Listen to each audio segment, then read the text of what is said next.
অসুস্থ হলে সূরা ফালাক ও নাস কিভাবে পড়লে সাথে সাথে ফলাফল পাবেন? মোস্ট ইম্পর্টেন্ট সাবজেক্ট, খুবই গুরুত্বপূর্ণ বিষয়। যখনই আমরা অসুস্থ হয়ে যাব তখনই আমরা সূরাতুল ফালাক এবং সূরা নাস এটা যদি আমরা যেভাবে আল্লাহ রাসূল সাল্লাল্লাহু আলাইহি সাল্লাম করেছেন সেভাবে যদি পড়তে পারি, আল্লাহ তাআলা আমাদেরকে সুস্থতার নিয়ামত দান করবেন। আপনি আমল করেই বুঝতে পারবেন এবং ফলাফল আপনি নিজ চোখে দেখতে পারবেন। আবু দাউদ শরীফের 3902 নম্বর হাদিস আল্লাহ রাসূল সাল্লাল্লাহু আলাইহি ওয়াসাল্লাম আমাদেরকে জানিয়ে দিয়েছেন। মনে রাখবেন, কোরআনের পাওয়ার হচ্ছে সবচেয়ে বেশি। আল্লাহ পাক রব্বুল আলামিন পবিত্র কোরআনুল কারীমের ভিতরে নিজেই ঘোষণা করে দিয়েছেন।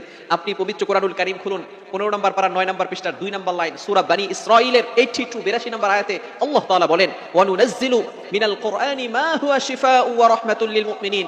আমি আল্লাহ তাআলা মুমিনদের উপরে এই কোরআনটা রহমত স্বরূপ, শেফা স্বরূপ নাজিল করেছি। বলেন সুবহানাল্লাহ। আপনি অসুস্থ হয়েছেন, আপনি কোরআনের উপরে বিশ্বাস রাখেন এবং কোরআনের সূরাতুল ফালাক এবং সূরাতুন নাস কিভাবে পড়বেন?